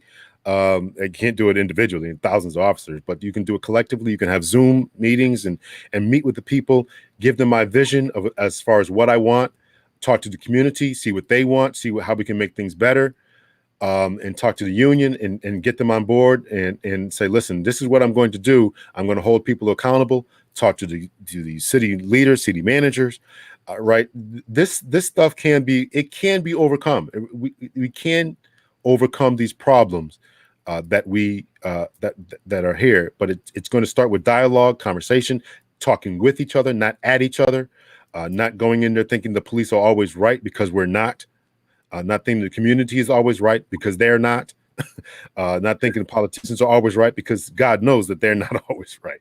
So you have to go in there with an open mind, open heart, talk to people, implement change, see where there's deficiencies at. And I think that we started off this conversation with something that is very key. Every single survey that has been done between white people, their appreciation or their respect for police, and the same questions are asked to black people, it really isn't off. It's about 8 in 10 white people that approve of the police. And as bad as situations are, it's really about 6 in 10 average between black people who have an affinity or believe the police are doing a good job. Mm-hmm. That really isn't a bad thing. What we started off with is that when people aren't held accountable, and that unfortunately has been going on for too long, when officers do something, no one's holding them accountable, and that's what drives things down. The way that people, two biggest things that I know from my IA days and being a supervisor is that, and you mentioned it again, is how police officers talk to people. That's number one. That's how police officers talk to people. And number two is when the police officers do something wrong, that they're not held accountable. So you can fix that. People can fix that. A good administration can fix that. Yeah. Go in there and say, listen, you're not going to swear at anyone. You're going to introduce yourself. You're going to say, yes, sir, no, sir, ma'am, thank you. And we have body cam footage. And if I see a body cam footage where you're not addressing someone as sir or ma'am, you're gonna get an extra duty assignment or something like that taken away from you. Right? You can correct that in a couple of weeks, and you can correct how they talk to people. And you can correct how and when discipline is coming. That's going to be more of a challenge with unions, as we talked about. But those two are huge items that people can deal with. Let me tell the story about not too long ago when I went to. I'm retired just a few days, and I went to the state police in my state here, and I had to deal with them for a little bit. So I walk in, and the guy gets on the phone. He's like, pick up the phone. Yeah, can I help you? He just says, it's troop, whatever it was. I'm not going to say the troop number. And he says, and he never introduced himself. Hello, this is Trooper such and such. How can I help you? It's just Troop X. There's no Troop X in Connecticut, but that's what he said. So I'm like, man, okay. And now the commander in me is starting to think, man, okay, I would never allow anybody to answer the phone like that. But that's how this guy answered the phone. So he starts asking me, do you have a mask on? Do you have a mask? I'm like, I have a mask, but it didn't say to put on a sign. No, I should have had a mask on. I should have had a mask on. But there was no sign saying enter the premises with a mask. So I didn't. And I looked. So, but I know better. I should have had a mask on. So he says, okay, do you have ID? Yeah, I have ID. What does that got to do with what I'm here for? Right. Exactly. So my point is the whole approach and how we talk. I was turned off. I'm a citizen now, but I'm turned off. And I'm thinking about this. So my point is we can fix this. We can fix this warrior type of us against them mentality that the police have for people if we come off and know how to talk to people like they're a human being, like we as police are not robots, like we're not an occupying military force in people's communities. Hello, sir. If I pull you over a motor vehicle stop, hello, sir. Don't have my hand on my gun, as we talked about. Hello, sir. I stopped you for running that stop sign back there. Do you have a license? My name is Officer so-and-so. Do you have a license, registration, and insurance on you? That would change your perception of the police. It really would. Yeah. We could change that in 6 months if we just did that. 6 months. That comes down to who's running the departments. I started that then, right? I said it comes from the top. I talked about my mayor, who's a former chief of police, to my other chiefs of police, to myself as a captain. It all starts with these people. It all starts with them, right? I would even say the mayors, right? The mayor's huge. What kind of city am I running here? Do the citizens in my city feel safe going to the police, calling 911? Do they feel safe when the police are driving around? Or do I want a tyranny that I think that I have to control all these people, right? It starts with the mayor. What kind of city am I going to start off with? Then it goes to the chief of police. What kind of department am I going to run? Am I going to run a department where I expect my officers to talk down to people?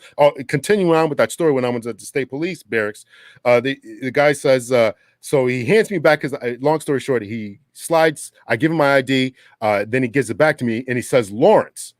And then here's your ID. Not Mr. Hunter. Yeah. Right. And if I'm going to address him, I'm going to say Trooper so-and-so, If I ask him for his name, he's going to say my name is Trooper or Officer. I'm not just picking a state police, but my name is Officer Hunter and my badge number is X, Y, and Z. But he calls me by my first name. Now I don't know how I never saw the guy. He's sitting behind a black glass, tinted out glass. Another problem I had. I don't even know who I'm talking to. So these are problems that people have with the police. They don't want to go to police. Right. So these are problems. So I never saw this guy. To this day, I don't know who he is. He calls me by my first name. I'm 47 years old. I don't know if this guy's 30 years old. I don't know who he was. Yeah. And he says my name is Lawrence. Just barks out my name. Okay. That turned me off.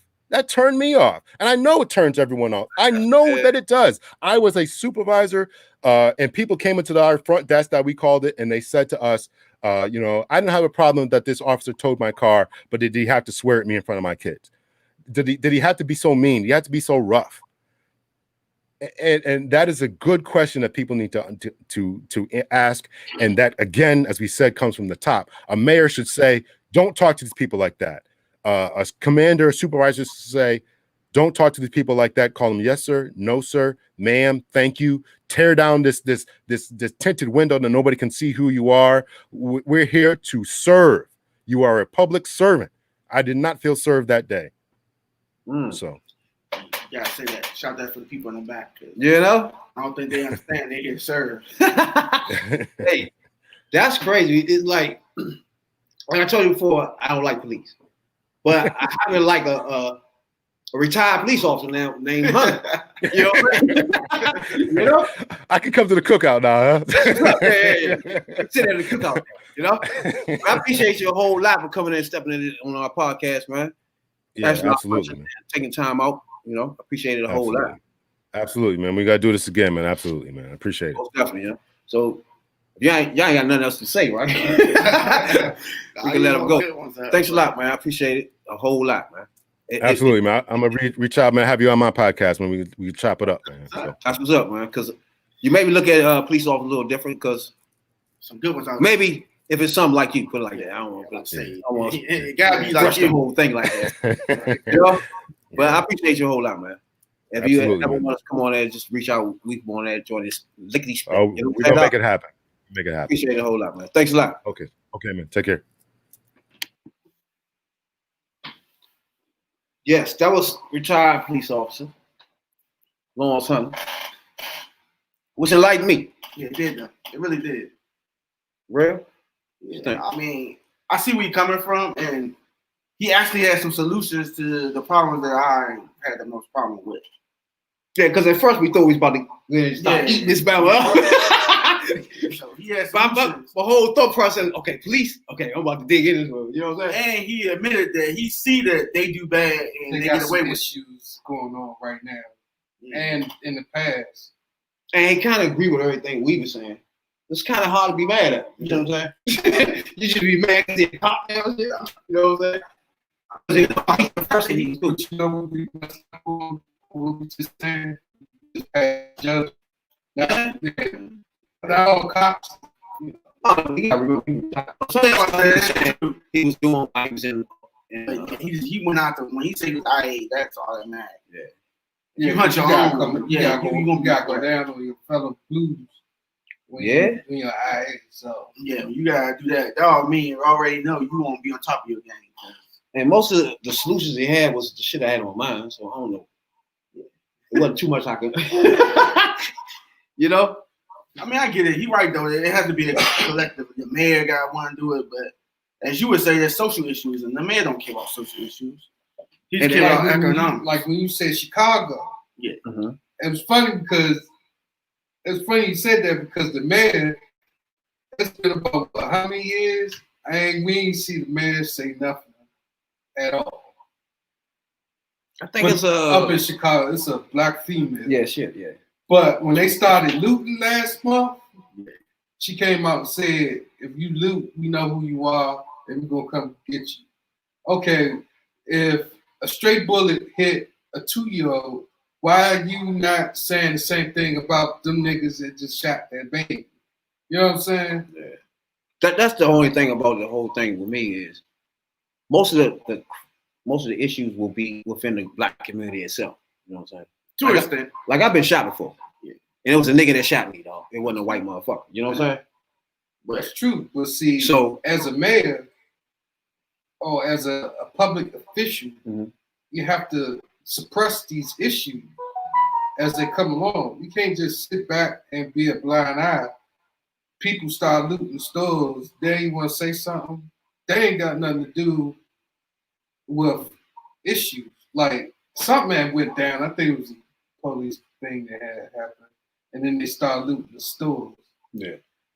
The looting part, that shit, I don't agree with none of that. Yeah, that's a waste of time. Yeah, I don't get that either. Then when you got a racist president, they're gonna tell you when the looting start, the shooting start. Like what the fuck? Half the looters don't be from the city. How the president gonna say what's the looting start, the shooting start? Like what are you talking about, man? Shoot, yeah. But basically, what he's saying is get those black ass terrorists. That's basically what he's saying. You know? He ain't saying nothing else lighter than that. He just saying get them niggas.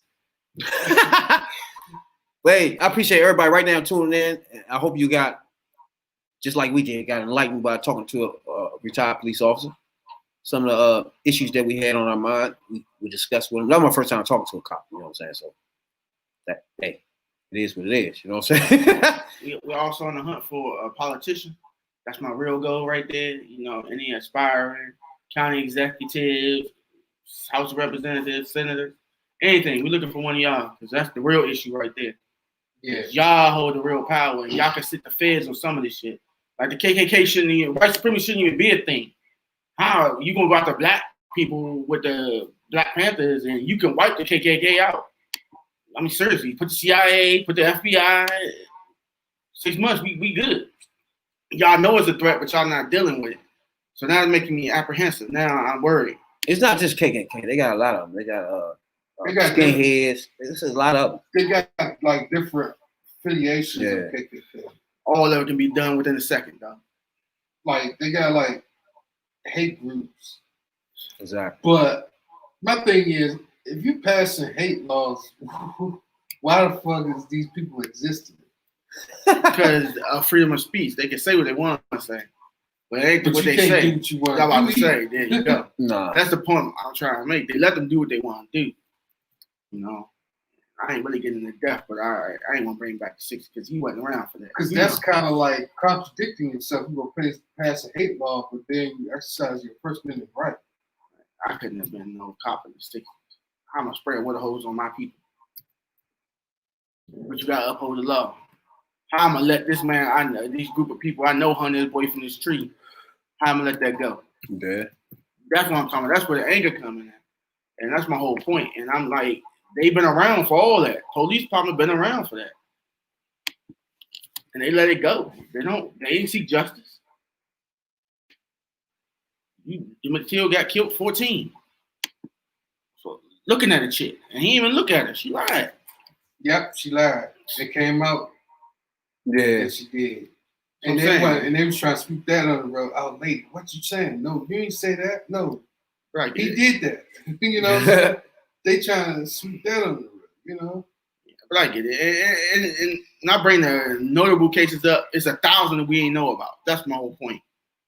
1,000 of people. You never even seen. You seen Mississippi Burns? Come on, man. Every time I want to pick a shotgun up. Yeah.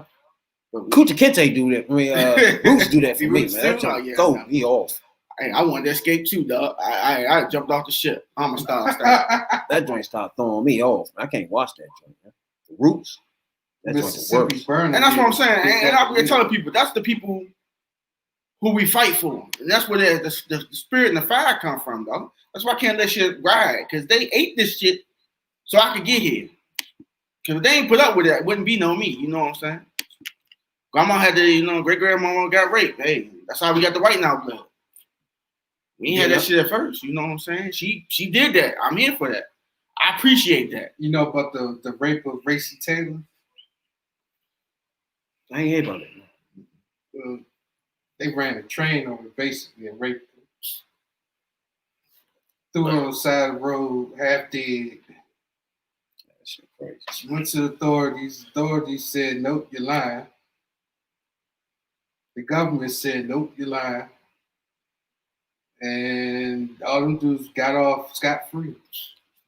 This is the Third Perspective Podcast. Appreciate everybody tuning in. Facebook group, YouTube. Subscribe if you're on YouTube. We got a 100 subscriber chip challenge, the hottest chip in the world. You know what I'm saying? So you tune in, you subscribe, you get that. You subscribe, you got a chance to win anything off the website. The Howland Crafts. Howland Crafts website, where you can go in and you get custom made shirts, t-shirts, cups, whatever you need. You know what I'm saying? Custom made. You subscribe to all our channels, you'll be in the running. You know what I'm saying? For anything you want. You know, player? So every week we do one thing. We go back in history. You know what I'm saying, Doc? When rap was rap back in the day. And we go back and listen to freestyles with rappers back in the day, their interviews, and discuss their mind frame from that day and give them a grade on their rhymes. You know what I'm saying, Doc? So this week, those good old days when rap was rap. Rap was rap. You know what I'm saying? Now, that's right.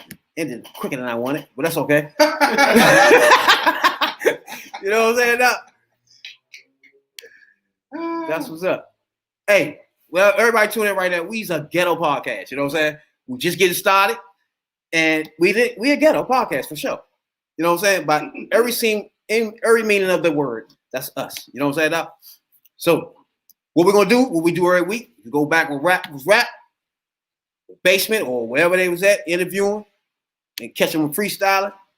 Give them our grade from 2020. You know what I'm saying, Doc? So this week right here, it's a little mixture of people on this joint. We got Ice-T.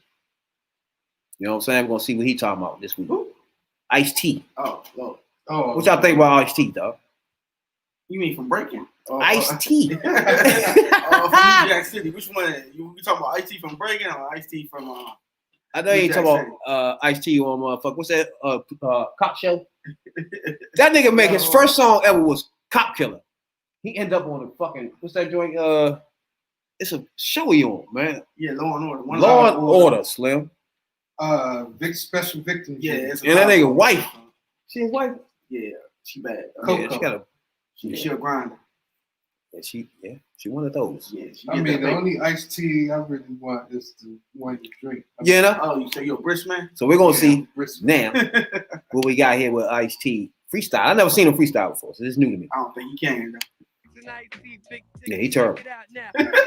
It's my first time seeing freestyle. Big thing here, spitting it off the top free. Coming on through with my man Ice-T. It's all good. Hit ya with some fly that'll split ya. With my girl DJ Twister. It's all good and y'all ain't got nothing for us. Big shout out to Stevie Franchise and Moochie North. I'm out of here, but next up the freestyle in the booth is my man Catastrophe. Chas. Who? Chas. I never heard of him. For real? I got a passion for fashion, fast cars and living trifling. A sweet tooth for Mike Boo's hoes and rap life in it. Everybody know Big Tash is unstoppable. Flashy, tassy, fly assassin, popping everything that's poppable. Pop a collar, pop a wheelie, pop up at your house. Popping bottles in your lawn, tell your pops you're going out. Hip hop, no doubt, that's what it's about. But I'ma tell y'all fools once, y'all better read my mouth. This is slow motion, west coasting. The niggas in my clique get you drunk for free promotion. Poster walk attach me, sliding by you with the remedy. Y'all drink that Red Bull, I drink Hennessy for energy. Yo, I know my team seem enormous high performance. We so fresh and so clean. Bling, ba bling. This is how it do. I'm with the West Coast King, Ice-T. Yo, check it out. This is the blueprint of the game. Ice-T, baby, you heard about it. Thank the video. Yo. Iceberg, yo, about to do it for y'all. Okay, without cursing, this is really working on my brain. Real hard. What did you say? Yo, I'm gonna say it like this. Yo, my name is Ice, one syllable. The slickest surface on earth, kid. You're killable. Don't overrate your worth. When you see me, look me in my eyes. Don't blink. You can't even looking at my bitch on my Pave link, on my full length mink. What the hell you think? I got all this damn stuff by slipping. You tripping.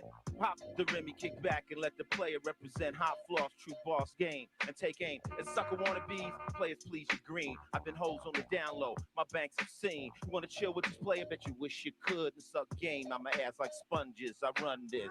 Can't mess with the stilo. The player on the B-low. When I'm on the east, I play C-low, cash flow. One track mind, serial hustler. Quick to break a buster, snitch bitch, dust ya. Bentley ballin' bastard, no hustler, faster, game maker. I knock a white trick and breaker. You can't see me punk sucker, your focus is off. You can't be me bunk sucker, you're broken, you're soft. Too many niggas trying to perp my lifestyle, romance it. I was kicking game when you kids was breakdancing.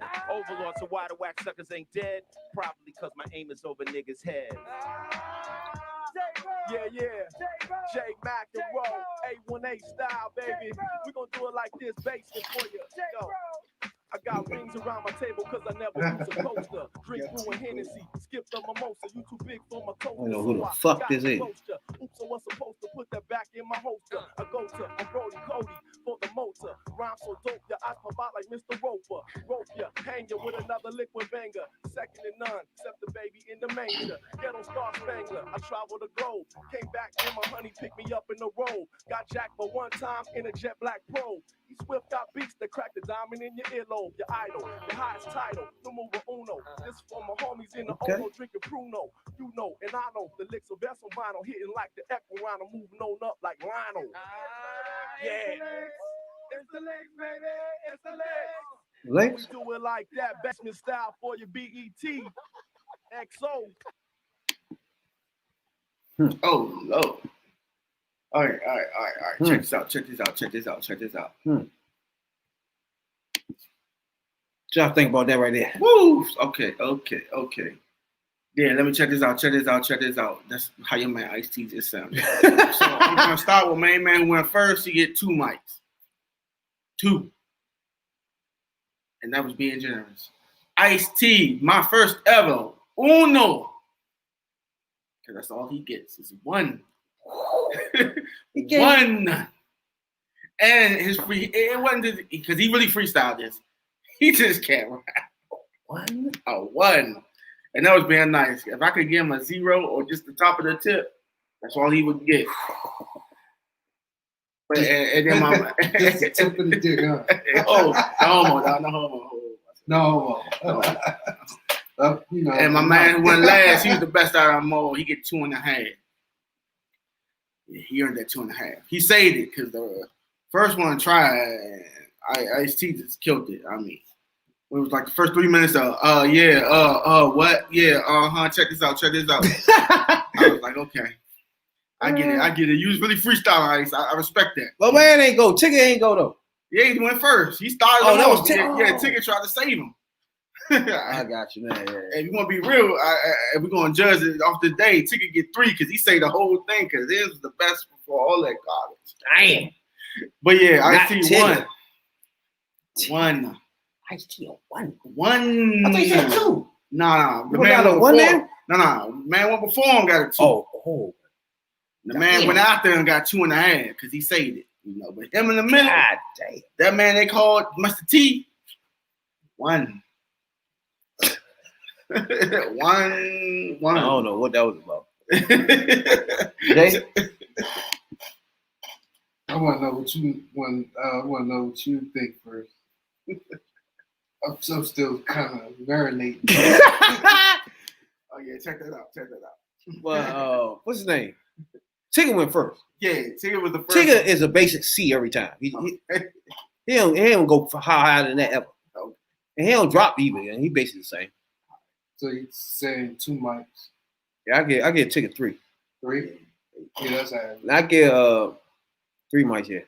I get Ice-T went next? No, it was another dude. I forgot his name. You know his name.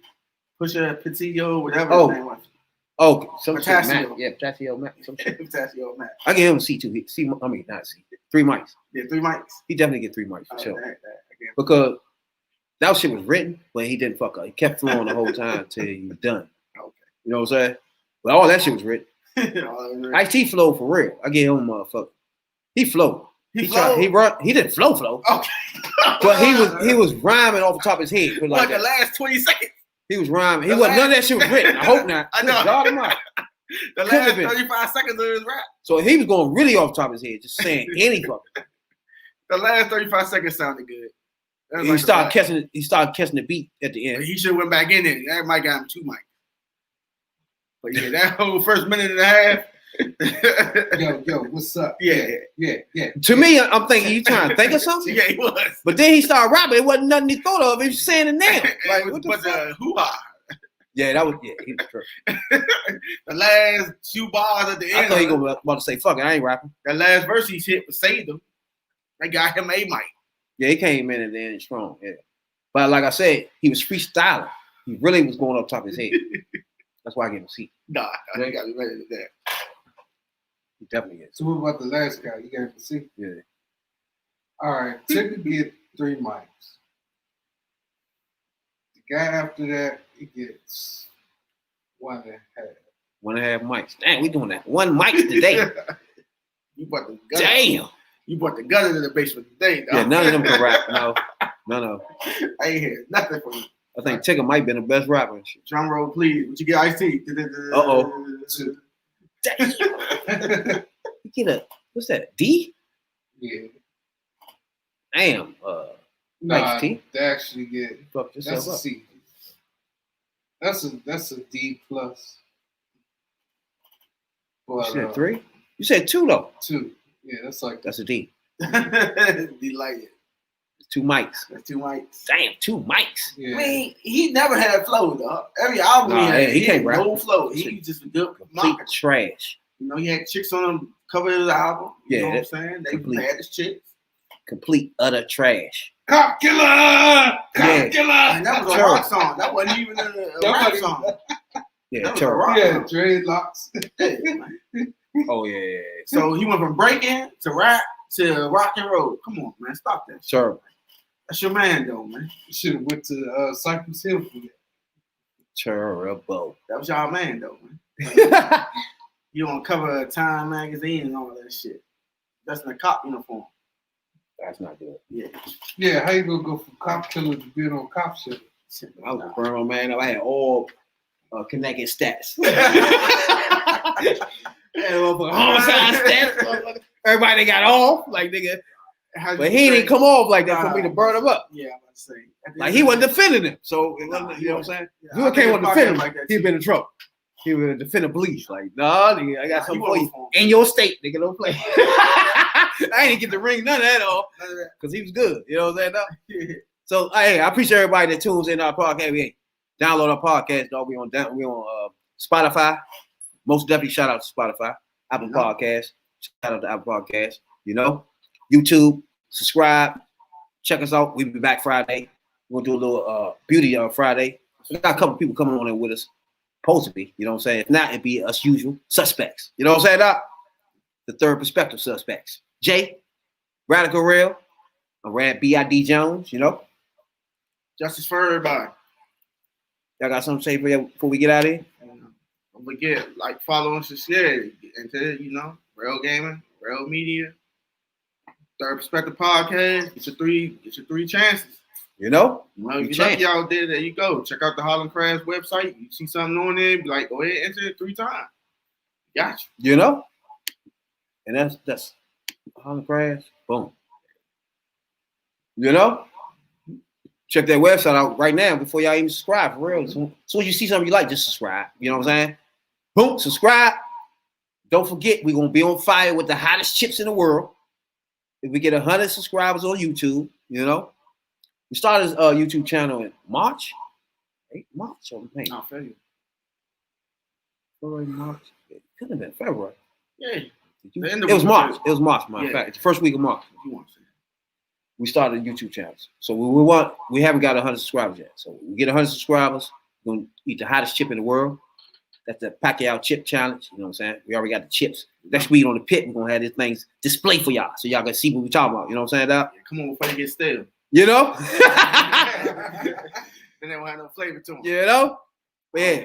I want you stale and hot. That ain't gonna work. Check your boy out. We'll be back Friday, though. You know what I'm saying? Until then, it is us, the Third Perspective Podcast. You know what I'm saying, Doc? Football tomorrow. Oh, yeah. NFL. Football day, what?